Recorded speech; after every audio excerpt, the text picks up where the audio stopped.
Good morning, everybody. Welcome to our online session, this webinar that we are presenting at the Knowledge and Learning Commons. Today, our leads on this Commons webinar are Rosa Vanderhyde and Mary Bridget Leahy from the Staff Counsellors Office. Thank you very much for joining us. Hi to you both. Now, today's session is called Keeping a Healthy Mind, as you know, because as we transition to working full-time from home, there have been a lot of changes for all of us. Some of us have children at home or family members. Some of us are working from home for the very first time. And so these changes will be so different for all of us. And what this means is that we might react in different ways. So our session today is focused on how do we keep a healthy mind amid all of these uncertainties and changes. So our two counsellors will share tips on how to cope during this unexpected situation, how to take care of yourself, your children, the elderly, the community members around you, and also your colleagues, of course, and also provide information on where to go if you would like or need more support, because we're all in this together. They'll also guide us through a 5-minute mindfulness meditation if you would like to join in, before we also share more information about how to contact us. If you have ideas as well for sessions that would be very valuable for you at this time, we'll also share that information. So thank you again for joining us online in this virtual space. Over to you, Mary and Rosa. Hello, so my name is Mary Leahy and I'm one of the staff counsellors at UNOG. So thanks very much everybody for joining us today. We really appreciate being able to get in touch with you, and like Natalie said, it's a bit more tricky now because most of us are telecommuting. But we thought this was a great way to get in touch and connect with everybody. So I'm just going to upload our PowerPoint now, and Rosa will introduce herself while I'm doing this. Hi, good morning everyone. My name is Rosa van der Heijden, and I'm also one of the staff counsellors at the Staff Counsellors unit at UNOG.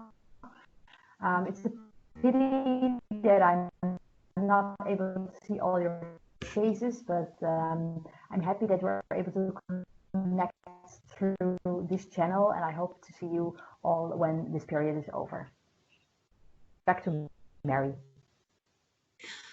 Hi everyone. So this is the first slide, who we are and how to contact us. So there's 3 of us that work in the Staff Counsellor's office, and we're normally based in the Palais, but at the moment we're all telecommuting, but we can be contacted by Skype for Business, email. We do online counselling sessions through FaceTime, again through Skype for Business, WhatsApp, whatever is comfortable. And so if you do want to get in touch with us and have an individual counselling session, or if you're perhaps concerned about somebody on your team or you're a manager who wants some advice, please contact us here at the Staff Counsellor's email address. We check that several times a day and we'll get back to you as quickly as possible. So just to start a little bit, so with this situation for COVID-19, it's a new situation for all of us. As you know, it's affecting people all over the world in many geographical locations. Some of you might have clicked on the Johns Hopkins map, which is an interactive map which shows the situation in each country, how many people are affected, how many people are improving, and unfortunately how many people are dying. So it's quite stressful. The purpose of our presentation today is to connect with you all and to let you know that you're not on your own, that we are here to help you, and that your colleagues at the UN are also here to help you, and in the community. We work together as a team. So the main message is that it's a difficult situation where none of us expected something like this. So it's normal to be a bit anxious, to be a bit concerned, and hopefully today you learn some tips and tricks to help you navigate through this. So what might be some possible reactions to a stressful period? So we all react differently. Some of us will have gone through situations in our life before that were very difficult, maybe the death of a loved one, a breakup of a relationship, or people who are international staff may have moved many times and worked in a difficult location in the field, Or you might have struggled when you were back at university or in school, maybe with depression or anxiety or with stress. But these things that happen in our life help us. At the time, it's hard to navigate and get through, but we learn from each experience and we really do get stronger. So at the moment, it's important to think about maybe some common reactions. We might have feelings of helplessness, anxiety, fear. We might feel some loneliness due to being isolated. You also might feel a bit claustrophobic if you're in a small apartment and maybe you have several family members with you. That's quite difficult. There are worries about losing our livelihoods. You can see on the news lots of people who work in bars and restaurants or hairdressers, for example, are very concerned at the moment. But also, for us here, we some staff are on temporary contracts, some are interns, and there's lots of worries about the future and what the job market is going to look like when we come out of this. So it's okay to think about concerns and worries, just acknowledge them and then try and maybe talk to someone or see how you can manage. So the concerns also, as well as work, are what can I do maybe if a close family member catches the virus or if I get the virus myself? And then there also are things that happen to us like changes in our eating and sleeping patterns. So one of the main purposes of this webinar today is to help you and us think about self-care. So the most important message is if you have a concern, speak to someone. Try not to suffer in silence. It really does help when you share. So this can be anyone. You can talk to people on your team, maybe someone that you were close with beforehand. Please do reach out to a manager or your supervisor as well, especially if you're struggling with something, just to let them know. Maybe you're having a bad day or a bad week. You might have technical issues or you might have really noisy neighbors. But the main thing is there's someone to talk to and someone to help you. We're all in this together and we will get through it. And also, for those of you who maybe are feeling more anxious than normal or feel yourself maybe going into unhealthy patterns, then do contact the staff counsellors and we will help you individually to find ways to cope with this. So the main message as well is be careful, be kind, be sensitive. You may have noticed there's some levels of racism regarding this situation. It started in China. However, it's an illness that anyone can catch. As we all know, it's moved around the globe now. It doesn't matter what race we are, what age we are, whether we're a teenager or we're someone who's 40, what nationality we are. So just try to be sensitive how we talk about this and try not to worry too much about where it came from. The reality is we're all dealing with it now and together we'll find a way to cope and come through it. So just some basic self-care tips. You know this, but this is just a reminder to keep your physical distance, wash hands, self-isolate, which most of us are doing now, keep eating healthily. You're allowed to have some treats, of course. Get moving, do some physical exercise, drink enough water, and take breaks from work. It's very important to be aware of our social habits. Try not to watch too much TV or sad news stories because this can bring us down. And especially if you think about as we're going to bed at night, often our unconscious processes thoughts that our brains can't deal with during the day. So if you say, for example, look at the map from Johns Hopkins or you watch a news story, maybe something very sad about people maybe who are dying alone in a hospital. Of course, they have the healthcare staff to look after them, but maybe their funeral is postponed or normally they would have a celebration of their life, but that has to wait. So it's okay if you feel overwhelmed and if you feel like crying. It's actually good to get it out of your system as well, because by crying we release hormones that actually help us to self-soothe and they help us to feel better in the long run. So sometimes it's good to have a good cry.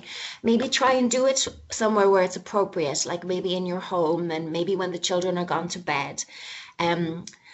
It's hard at the moment as well because people can't reach out to their normal places where they would go, like a church or a community group or socialize with friends. But what we can do is we can do these things online. You can have group chats and you can connect with people. And also many places are offering online videos and ways of connecting. So it's things like listen to your favorite music, dance.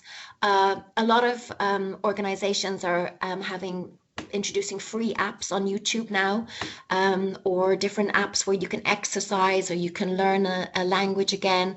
You can read your favorite book. So the main thing, one little tip maybe would be to think about negative thinking. You may have heard of negative thinking and the concept of positive psychology. This just means that our brains can get stuck in a rut, and we can think about something bad and we can play the scene over and over again.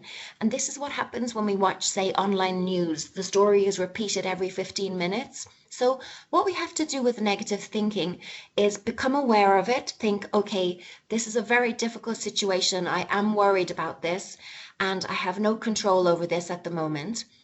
Then tell yourself physically stop. You can say stop out loud and you can break this pattern. So you do this by practicing mindfulness perhaps, or listening to your song, a favorite song, or maybe going out onto your balcony and taking some deep breaths.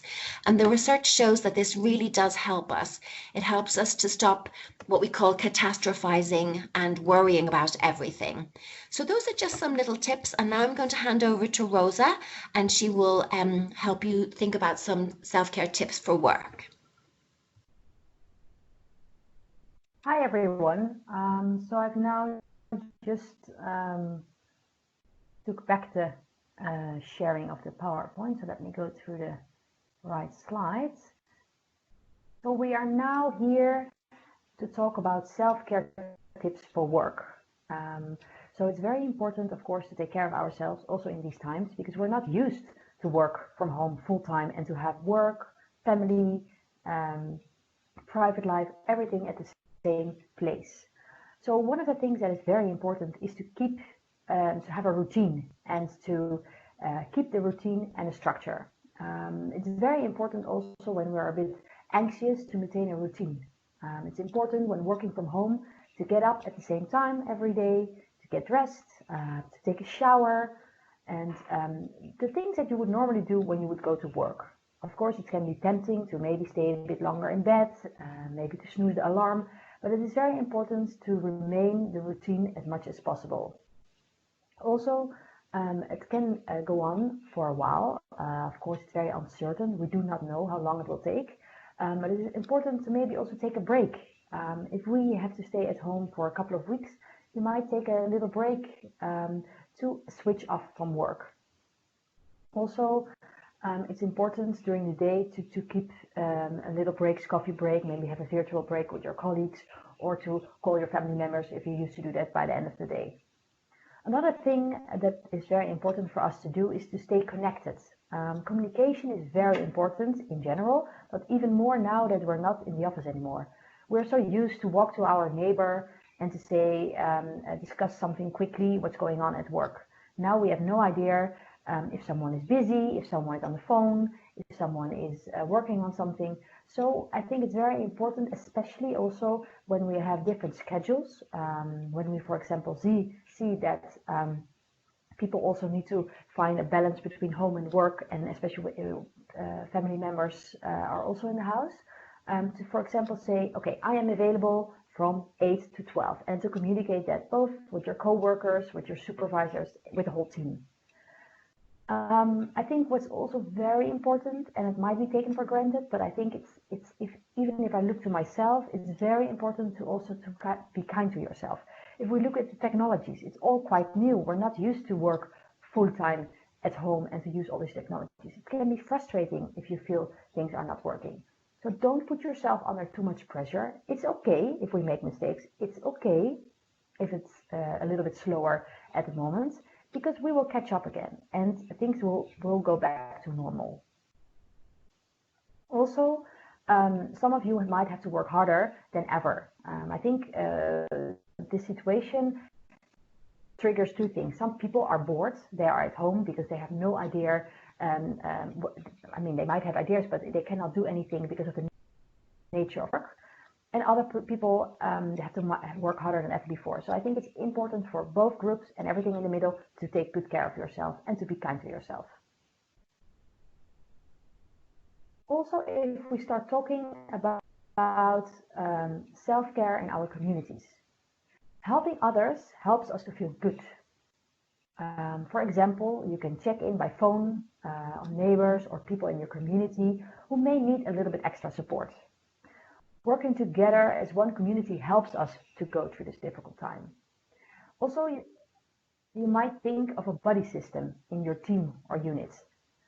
Check in and do not only talk about work, but also about other things that people still feel socially connected.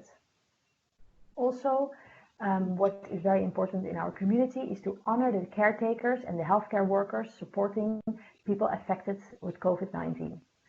For example, one of the initiatives that I've seen here, and I've also seen it in different countries, I've seen it here in Switzerland, I'm in Geneva, but it might also happen in France, is that people every night at 9 p.m. start applauding for caretakers to honor them. I think that's a great initiative and it helps us to go through this difficult time. Another thing is important, and that's very difficult when we're going through this difficult time, and it's important to sometimes keep this positivity, but also keep faith, because it will pass and things will get better. Also, if we look at examples in China, the numbers have dropped. Also recently, I've seen in Italy, the lockdown seems to have an effect, even though it's still very difficult over there. The numbers seem to drop since the last 2 days. Another thing that we would like to emphasize on might be an opportunity to look for different projects. Maybe if you do not have so much work to do, you might consider doing different things. Maybe learning a language that you also always wanted to do. Maybe learning other things. I know that the Center for Learning and Multilingualism, CLM, also offers great learning opportunities. And it's also an opportunity for those who are with family members to spend more time with them. Then lots of our colleagues are now forced to be at home with their children. Normally, most children will go to daycare or to primary school, high school. It depends on the age of the children. And that can be challenging. So a few tips that can help maybe also to go through this time together with your children. One of the important things is to talk with your children. Of course, it's depending on the age, so we need to be honest and talk with them in an age-appropriate way. Also, what I shared before about routines, this is the same for families and for children. Maintain family routines as much as possible, or maybe adapt a bit, because of course it's a different situation, but you might think of starting the day by getting up at the same time, giving breakfast, maybe start with a little bit of schooling if your children go to school, do in the afternoon an exercise activity, so that also children know what to expect during the weekdays and have a different routine in the weekends. Also help children to find positive ways to express their feelings, because even though it's good to stay positive and to be optimistic, it's also okay to have feelings of fear and sadness. We're all human beings, children and adults have these kind of emotions, and it's okay to allow that. Also, I think it's good to involve children in the process and to demonstrate to children how they can help themselves. I know, for example, my little niece now she's 3 years old, and she knows how to cough in her shoulder, in her elbow. It's a bit difficult to cough in your shoulder. And she knows how to do it, and she also tells her parents if they don't do it properly. Also, it's important to avoid speculating on rumors or unverified information, because this will create a sense of insecurity. It's good for children to feel safe and supported at home. As I said, exercising. I've seen whole families doing exercising together, see it as a group activity, and also see it as an opportunity to maybe teach them some life skills. Be creative, ask them maybe to help cleaning, hoovering, caring for plants. It might be a good time for children to also learn life skills, because they will go back to school very soon. And also, a last point is to encourage them to stay in touch with their friends. If you have some older children, like teenagers, it's already very obvious. They use their phones all the time, and it's very common to stay connected. Maybe the younger children, they might not have a phone. It's maybe a good idea to talk to the parents and to see how they can be connected. Or maybe they can start writing like old school letters. Then also self-care for elderly relatives and neighbors. Of course, it's a very difficult time. Also, I mean, for everyone and also for elderly, because they belong to the risk group. So it might be good to check in daily with elderly relatives and neighbors. Let them know you care and that you are there for them. Also, you might help them if possible, and also really think about your own safety and follow the rules and regulations of the government. But maybe you can do some practical things for them, like shopping, gardening, banking. Also, I think it's very good. It might be difficult because these things we don't like to talk about, but offer to talk to them about fears. What if they do get sick? Do they have a plan? Do they have a will? What are their wishes? These are difficult topics to think about, but it might be good also to talk with them over Skype or WhatsApp. And also, I think it's important to respect their wishes. Maybe it depends per person, but maybe if they really want to see the family, it might be possible, as I said, depending on the rules and regulations of the country. And also it's very good to keep physical distancing and to keep personal hygiene.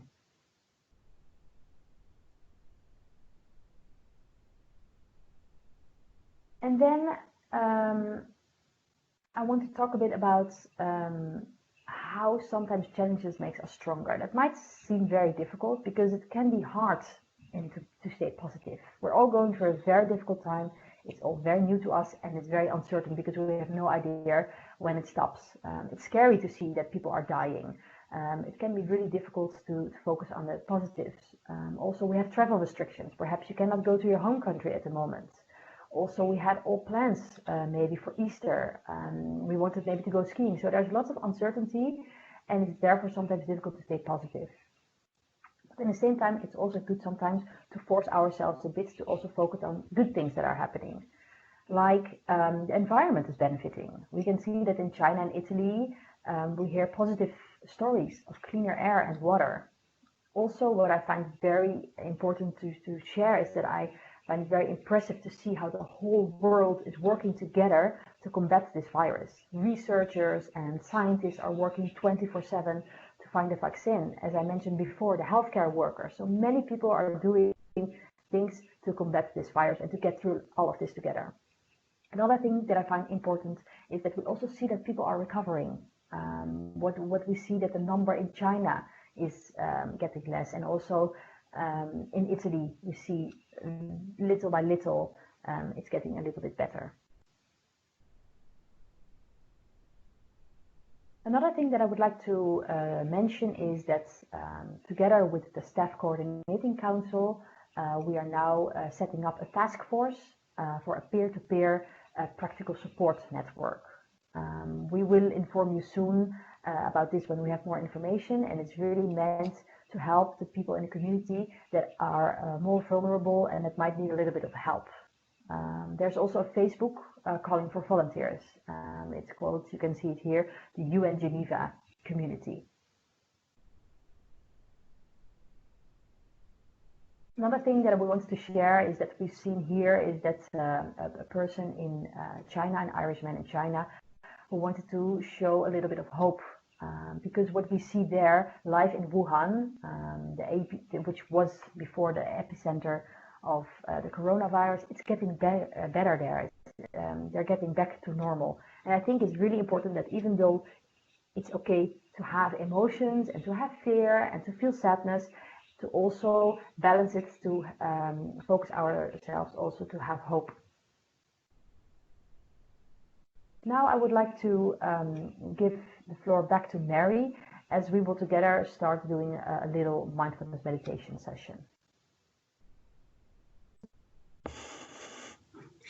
Thank you, Rosa. So this is Mary again. So you don't have to do mindfulness. This is just a taster. Some of you will do it already.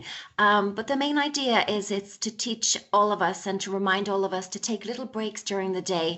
It could be in the morning, it could be at lunchtime, or it could be maybe around 5 o'clock when it's still maybe daylight.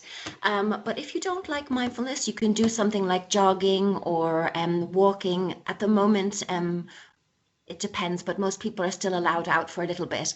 But if you live in France, for example, maybe you could try a new thing like this mindfulness. So we'll just do a short session now.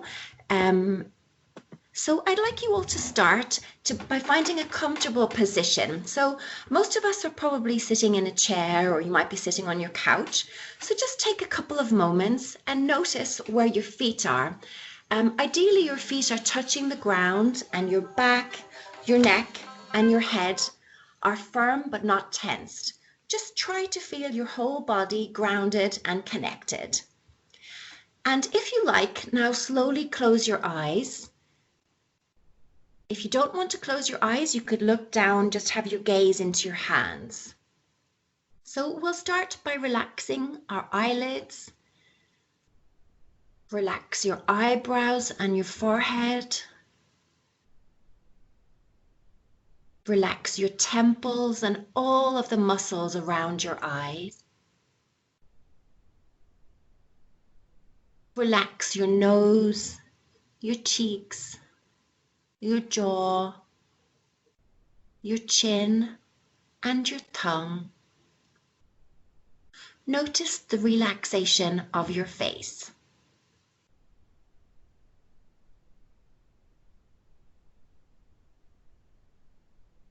We can bring our attention to any noises around us, maybe outside or even in the room where you're working. We don't engage with these noises, we just notice their presence.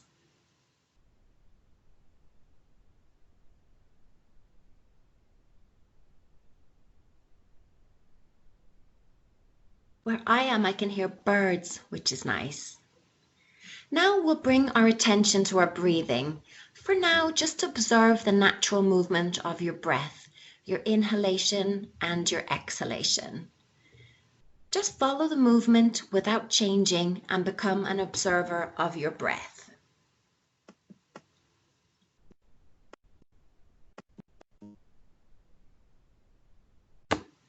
And now, if you like, you can place one hand on your chest and the other hand on your stomach.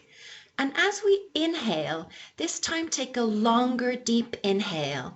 Try to breathe in through your nose and allow the air to go down your throat, to fill up your lungs and all the way down to your stomach. You might feel your stomach puffing out into your hand. And we just hold that inhalation for a few moments. And then we exhale. Exhaling deeply from our diaphragms, from our stomachs, pushing out the air all the way up through our lungs, up through our throats, and exhaling out of our noses. So we take another long inhale, and with each inhalation, think of a peaceful air flowing inside you. In your mind, you could visualize maybe the tops of the mountains in France or in Geneva, the snow. Think of the pure, clean air, the fresh air. And hold that inside you for a few moments. And then as you exhale, let your body relax and release any tension that you may have.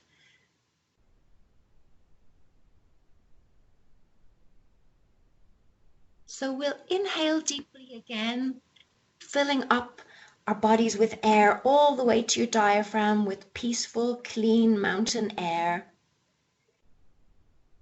Then as we exhale, just let go any tension, any stress, just let it melt out through our bodies.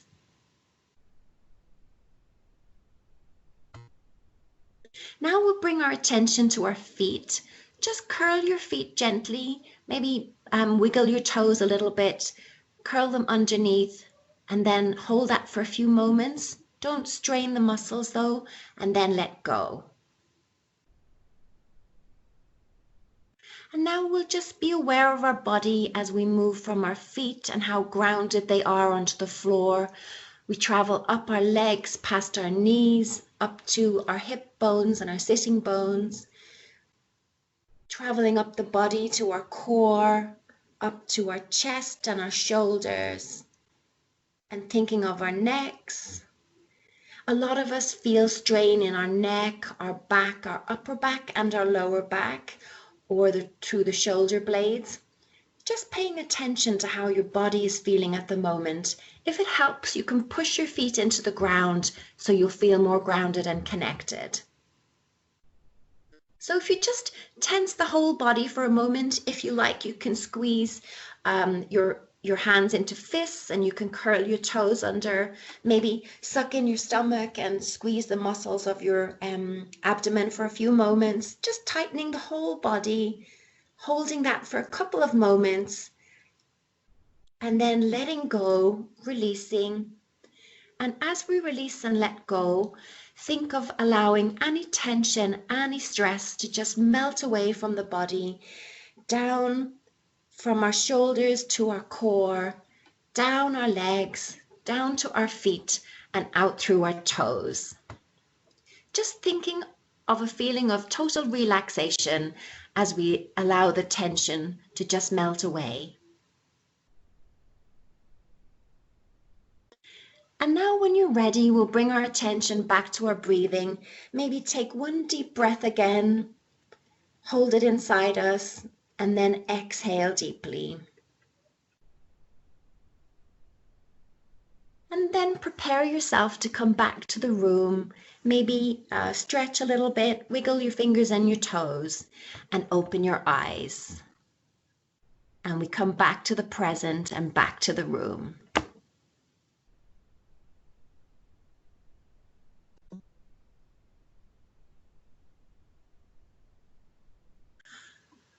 So thank you very much, everybody, for participating. And we hope that this was helpful. Ideally, what we had hoped to do was to have an open dialogue where you could ask us questions and answers. And we've had a few sessions where this has been really useful. But for now, you can contact us with your questions at this email address, staffcounsellor@un.org. And Natalie will now take over and she will share some resources. We have lots of tips and things here that you can have a look with. So I'll hand over to Natalie now, and thank you all so much for participating.